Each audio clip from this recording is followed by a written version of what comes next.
تعالى اقول لك ازاي تكتب قصه قويه بدون كليشيهات على طريقه روبرت ميكاي. واللي ما يعرفش روبرت ميكاي هو واحد من احسن محاضرين كتابه السيناريو في العالم. كفايه ان انا اقول لك ان في 60 طالب من بتوعه حاصلين على جائزه اوسكار، فهو اخر 30 سنه يعني مفيش احسن منه الناس تقدر تعلم منه السيناريو.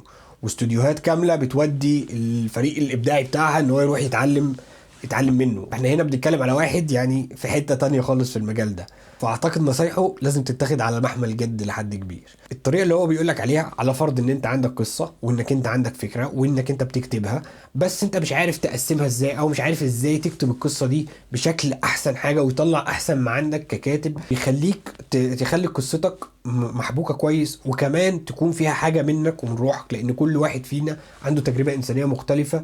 مهما كانت القصة او التيمة بتاعتها معروفة، بس لو انت حاطط حاجة منها جواك القصة بتطلع مختلفة وبتطلع جميلة والناس بتحبها. عشان كده انا هقول لك على الطريقة اللي هو قالها. الطريقة عبارة عن 3 انواع من الابحاث: بحث خيال وبحث ذاكرة وبحث حقيقة. بحث الخيال وهي اللي انت يعني عملت شوت كويس انك انت تخيلت القصة وعندك فرضية وبتكتب فيها، بس محتاج تتخيل اكتر وانك انت تفكر في الموقف يتعمل باحسن طريقه وتقعد يعني ايه، تحط لنفسك تحديات ابداعيه. بعد كده البحث التاني وهو بحث الذاكره، وانت عندك ابطال اللي انت كتبتهم بتحاول انك انت تخلي مشاعرهم حقيقيه، فبتربط نفسك بيهم بشكل كبير. اللي هو لو انت مثلا عندك البطل حاسس بقلق، فانت اكيد مر عليك لحظه زي كده، فتكتب القلق اللي انت حسيت بيه، تحط نفسك مكان البطل وفي نفس ظروفه وتكتب احساسه في الوقت ده هيبقى عامل ازاي.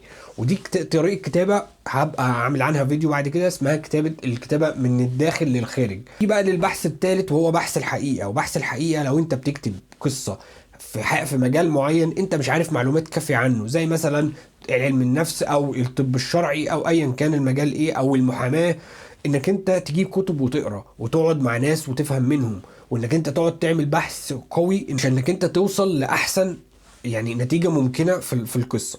هل هينفع نعمل ال3 ابحاث كل واحد لوحده الاول؟ لا، ال3 بيمشوا مع بعض. لما انت بتبقى ماشي مثلا في الخيال والذاكرة وقفت في حتة عايز تعرفها فتروح لبحث الحقيقة، وهكذا بيفضل ال3 خطوط ماشيين مع بعض لغاية ما بتخلص قصتك في الاخر وتبقى عارف العالم بتاع القصة بتاعتك.